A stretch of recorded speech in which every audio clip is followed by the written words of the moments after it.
We should say, do we have that image? Here is what we got out of the debate. Not terribly surprising. I mean, I think this is consistent with what we were saying. I thought, frankly, that Pete Buttigieg had done a little bit better than this, but it does not. Maybe people saw he was a little sweaty. He's Alfred robotic. Newman. I mean, whatever the word is that people use to describe like an empty suit. Now, this is a YouGov poll, and I don't know if they're considered to be as good as the Morning Consult. But the Morning Consult, my understanding is, had Biden dropping 5 or 10 points in the poll. That's a big difference, but I'm pretty sure here that Joe Biden, this is, let's see, Politico is saying, Politico is saying that Harris was raising record sums of money for her campaign following debates. Warren drew one of her largest crowds yet. Harris announced Saturday she had raised $2 million for more than 63,000 people in the 24 hours following her debate, her best single fundraising day of the campaign. She shot up 6 percentage points in the Morning Consult poll, tying Warren at 12%. Biden and Sanders camp uneasy, according to Politico. And this Morning Consult, Joe Biden lost 5 points in the first post-debate survey. Still leads with 33%.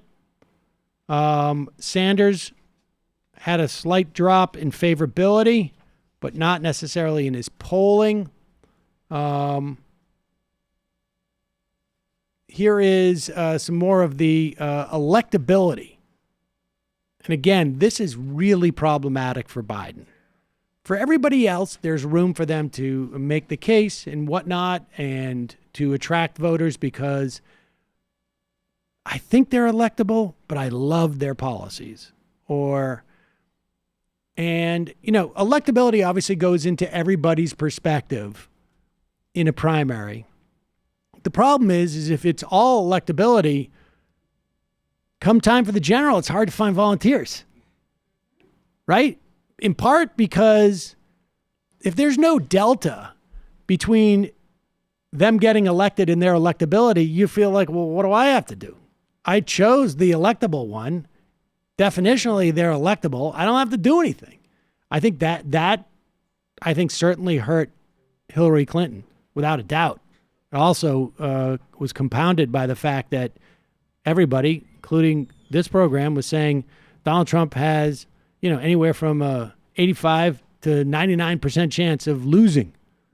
It just turns out that even if it's 99%, 1 in 100 comes up, and it doesn't necessarily have to be 100 times before that one comes up. I was surprised myself. So here are the electabilities. Joe Biden dropped 13 points in the perception that he's electable in the general election. Now, he's still ahead. But again, my theory is that as that drops, the rate in which it drops is going to increase. What do they call that? Velocity, right? Velocity. The velocity of the non-electability. Of the rate of decrease. Elizabeth Warren, she gained 11 points in electability. And that for her is not only is that a big number to jump, but again, I think there's a lot of people out there who are supportive of Warren, but are not sure that she can win.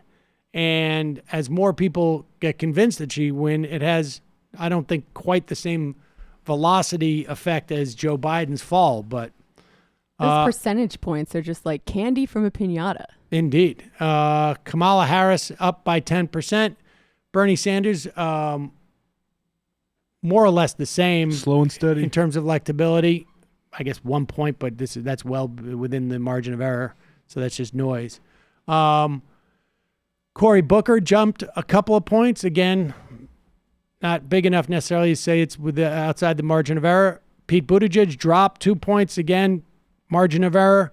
But Julian Castro went from 9 to 21%. That's a pretty significant jump. That's a real jump.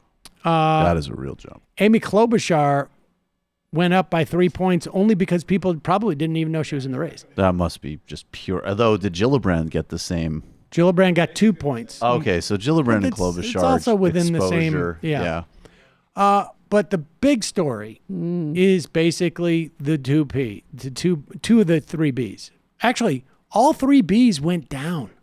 They were the only ones who went down. Not Beto.